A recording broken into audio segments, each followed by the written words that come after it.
Well, folks, we get a lot of questions about mutual funds, and there's a lot of bad information out there. Lies, mistakes, call it whatever you want, but bad information out there.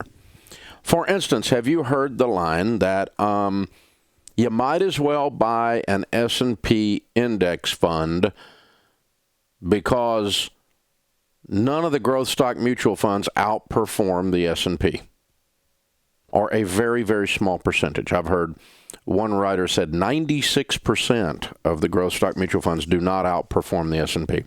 Another guy said 80% do not outperform the S&P. And I've seen these quotes floating around.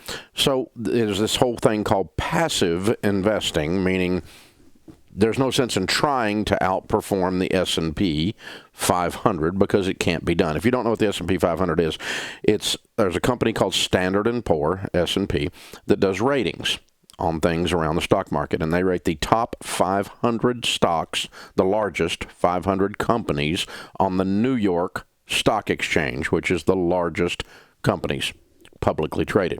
So an average of those, an index of those, is called the S&P 500. So pretty well is the stock market. The top 500 companies traded on the New York Stock Exchange. That is as good a baseline of what the stock market is doing as anything. So if you invest in the S&P 500 index funds, you make exactly what stock market makes. No better, no worse. And you can't beat that anyway, so you might as well just throw in the towel. Even Warren Buffett came out and said the average person ought to just buy index funds. Well, I've got a real problem with that because I own a whole bunch of mutual funds that outperform the S&P, and it's really not rocket science to find a fund that has outperformed the S&P. And so I was wondering how many of these statistics are actually true, and I asked a couple of our SmartVestor pros to do some digging in the actual database of mutual funds that are out there. And here's what we came up with. Here's the real numbers. Total large cap funds in existence today that were around 40 years ago.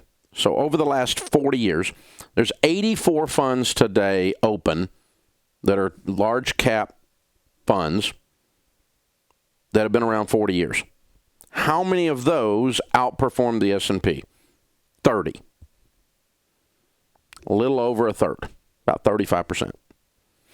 Of those 84, 34 were actually growth stock mutual funds, straight up growth stock mutual funds. 34 were. And how many of those over 40 years outperformed the S&P? 13. So again, about 40%. About 60% didn't. Okay. So you can't quite flip a coin and hit a mutual fund that outperforms the S&P, but close. It's almost a 50-50. See what I'm saying? How about 30 years? Well, over 30 years, there's 179 funds out there. 51 outperformed the S&P. 70 were growth, and 27 of those outperformed the S&P. So again, we're hovering in that 35-40% range. What about over the last 20 years? Well, there's 446 funds out there that have been performing for 20 years. Of those, how many outperformed the S&P? 199. 45% now. 171 are growth funds. How many of those outperformed the S&P? Of the growth funds, 171, 89. Now we're up over 50%. Now you can flip a coin and hit one. That easy to find a mutual fund. In the last 20 years, it's outperformed the S&P 500. The last 10 years, 957 funds out there that are large cap funds, and 247 of those outperformed the S&P, back down to about 35%. 308 were growth funds. 153 of those outperformed the S&P. So in the last 10 years, over 50%. Again, right at 50%, actually. So, 50, 40% in the 40-year, 30-year, 20-year, 10-year range. About 40 to 50% of the mutual funds have outperformed the S&P. That means that half of them don't, or over half of them don't. which is fine. I got no issue with that. Here's the thing. My point has always been you can get with a SmartVestor Pro and find a mutual fund that has outperformed the S&P in the growth stock mutual fund category. And if you can't, you're an idiot. I mean, really, it is that hard. You could blindfold a monkey and he would throw a dart at a board and hit a mutual fund half the time. A blindfolded monkey could half the time hit a mutual fund that outperformed the S&P. Now, half the time he wouldn't. But I'm just saying, so really, can you outperform the S&P? Yes. Well, Dave, you can't make 12%. You can't. Your portfolio doesn't outperform the S&P. Well, I had them run my mutual funds, the ones that are in my 401k fund. Growth and income, aggressive growth, international growth and income, aggressive growth, and international. The 4 funds we talk about, putting a fourth in each. If you've done that over 40 years, the S&P average annual return is 11.8% during that 40 years. My mutual funds performed at 13.04 as a group. So they beat it by a little more than 1.25%. Over 30 years, my mutual funds mix averaged 11.3.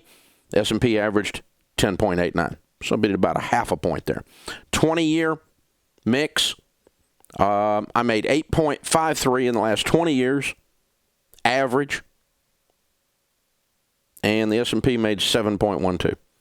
So my mix in my personal 401k, which is not rocket science. These are funds that everybody in the mutual fund business knows about. They're really not hard to find across the 4 things, has outperformed the S&P 20, 30, and 40-year track records. I own one fund that started in 1973.